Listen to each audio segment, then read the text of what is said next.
Pessoal, utilizando aí então o recurso didático para fazer uma... Na verdade não é nada disso.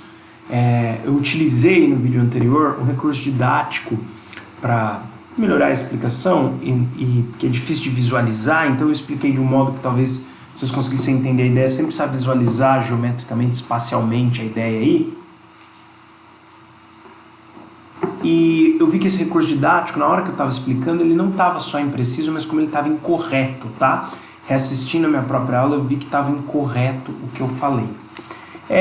Antes que eu me esqueça, que já é a segunda vez que eu gravo esse vídeo, no outro ali no meio eu falo, olha, eu vou desenhar o octaedro regular, não sei o que, eu já desenhei para vocês lá na aula, nós vamos desenhar ele aqui de novo?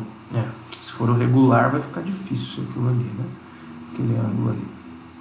Tá, o octaedro é um formato assim, ó. Ele é uma forma geométrica tridimensional, é como se fossem duas pirâmides de base quadrada, que elas compartilham a mesma base, tá? Aí você tem a base quadrada completinha ali dentro, da pirâmide, né, que dá pra ver dentro olhando por dentro da pirâmide de cima, e também vai ser a base da pirâmide aqui de baixo, ó, que aqui desse lado aqui não ficou muito legal na minha perspectiva, então vai acabar sobrepondo aqui, ó. Mas isso aqui é um octaedro, tá vendo? Vamos contar juntos, vamos até fazer de outra cor, os vértices desse octaedro, ó, então o vértice aqui da pirâmide de cima, o vértice da pirâmide de cima e os vértices das bases da base que é comum às duas pirâmides. Então tá vendo, são 6 vértices, não ficou muito regular meu octaedro, mas imagina duas pirâmides regulares, né? Pirâmides igual tinha no Egito, vocês vão aprender isso em matemática no ano que vem, quem é do integrado, né? Você cola a base de uma na base da outra, pirâmide regular de base quadrada, igual que os caras faziam no Egito, pega as duas, né, miniaturas de pirâmide, cola as bases quadradas dela e acabou. Isso é o octaedro regular. Então, ó, para o número de coordenação 6, o que a gente tem nessa estrutura aqui é um octaedro. Lembra que, ó, eu até falei, olha o cátion aqui que é menorzinho, vamos contar quantos ânions rodeiam eles, né? Quantos ânions tocantes rodeiam, circundam esse cátion? 1, 2, 3, 4, 5 e 6. Os dos vértices não circundam, tá? Aí qual foi o recurso didático que eu utilizei? Falei, olha gente, né? Primeiro eu pus a dúvida, depois eu utilizei o recurso didático que acabou ficando incorreto. Como que a proporção do sódio para o cloro pode ser 1 para 1 se cada sódio é rodeado por 6 cloros? Não deveria ser, né, 6 cloros para cada sódio? Aí eu falei, não, gente, porque sempre ele vai circundar um aqui, aí quando ele circundar o vizinho, 5 se repetem, só muda um. E fui explicando dessa forma para todas as estruturas cristalinas, porque era circundado por 8, eu falei, repete 7, só muda um. Na hora da aula, eu também bobiei, não visualizei muito bem, me pareceu um recurso didático interessante. Eu estava reassistindo minha própria aula antes de postar ela, né? As outras coisas erradas que eu falei eu já corrigi na própria aula, então assista ela inteira. Foram poucas coisas, mas às vezes a gente dá uma escorregada. Nem editei o vídeo, porque vi que tudo que eu fui falando errado eu fui corrigindo, exceto isso. Mas eu não quis apagar o vídeo, gravar tudo de novo. Já estava pronta a aula, é a aula que vocês assistiram. Acho que nem seria justo eu fazer uma aula diferente. Às vezes eu começo o raciocínio de um modo um pouquinho diferente, é até pior. Vale mais a pena fazer essa retificação aqui.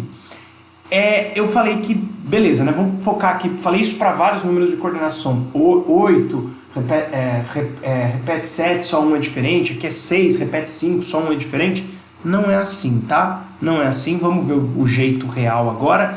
Desenhei já o octaedro aqui. Se vocês ligarem esses pontos azuis que eu pus um risco vermelho, eles vão ter os mesmos vértices aí que o verde, né? Talvez a forma como eu desenhei aqui esteja um pouco diferente do que está aí. Você também pode desenhar o octaedro regular assim, ó. Isso aqui é um quadrado sendo visto sob perspectiva. Aqui é um vértice, ó. Tracejou, ligou, ligou. Agora vem aqui embaixo, ó. Da mesma forma também.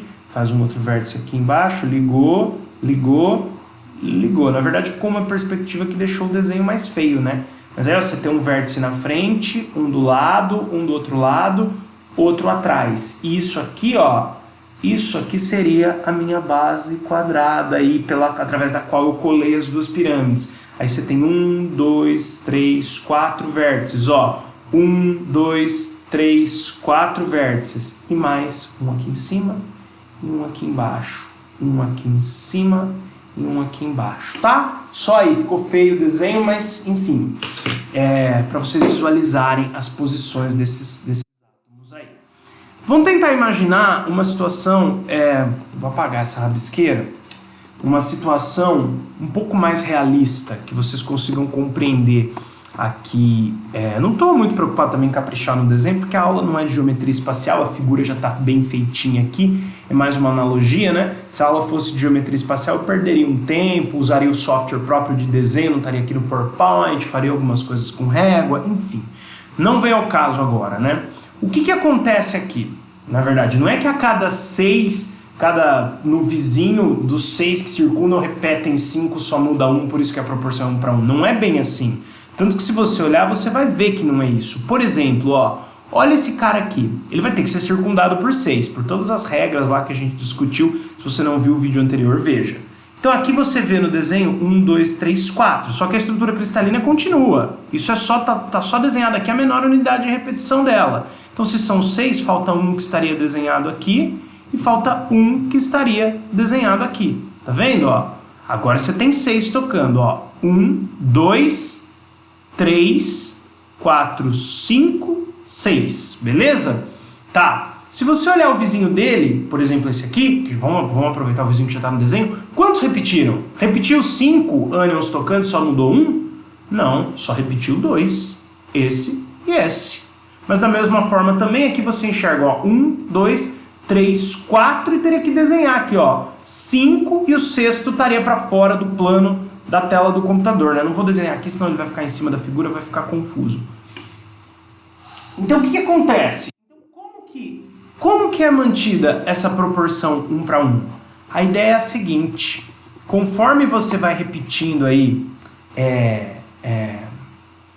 os ânions para circundar aí o cátion seguinte, repetindo não, né? Vai desenhando os ânions que não estão desenhados, assim como, vamos dizer assim, na estrutura tem 2 ânions que continuam, na posição adequada ali, que agora eu não vou entrar em detalhe de desenhar certinho, porque a minha intenção não é que vocês visualizem nada disso, é só mesmo corrigir uma coisa errada que eu falei. Na posição adequada vai ter cátion. Sempre vai ter um cátion ali que vai estar formando um outro octaedro, aproveitando alguns dos mesmos ânions, compartilhando, vamos dizer assim, os vários octaedros que tem os ânions nos vértices, né? Igual a gente desenhou, né? Você tem aqui o octaedro regular, né? Vou desenhar ele sem desenhar a parte de dentro, porque assim ele fica mais bonitinho. Ó, esse ficou um pouco melhor do que os outros desenhos todos que eu fiz. Então você tem 1, 2, 3, 4, o quarto estaria aqui assim, né? 5 e 6, né? Para cada sistema desse aí, eu fiz em vermelho porque já estava com a caneta vermelha na mão, mas na verdade aqui seriam os vértices azuis, né? Ficou muito escuro aí o azul, mas é bom que diferencia bastante do vermelho. Então aí 5, 6, né? Para cada 6 ânions, ok, tem um cátion ali no meio.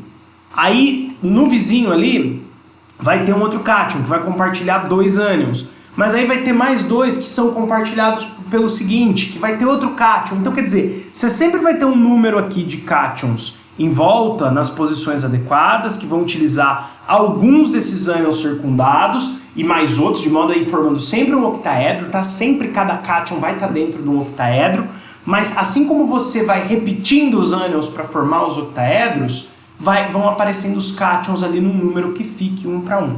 De um modo mais resumido, né, porque assim, né, talvez tenha ficado um pouco confuso, o que eu estou querendo dizer com isso? Não é esse negócio que, são número de coordenação 6, mas aí quando vai para outro cátion, repete 5, só muda 1, por isso que é 1 para 1. Não! Na verdade, pelo que a gente viu, você vai ter que pensar caso a caso, mas para o caso que a gente analisou aqui, né, vamos dizer, desse para esse, só repetiu 2. Então aí tinham 4 diferentes. Só que esses 4 diferentes também tem outros cátions ali tocando eles, de modo que quando você olha assim, o todo, cada cátion está dentro de um octaedro desse, mas tem cátions ali em volta também, de modo que a proporção fica 1 para 1, porque não basta ficar dentro do octaedro, porque o que faz ficar dentro do octaedro é o quê? Razão de raios, a gente discutiu isso na aula, mas tem que estar também circundado de um modo que a proporção fique 1 para 1. O que faz ter que ser 1 para 1? A eletroneutralidade.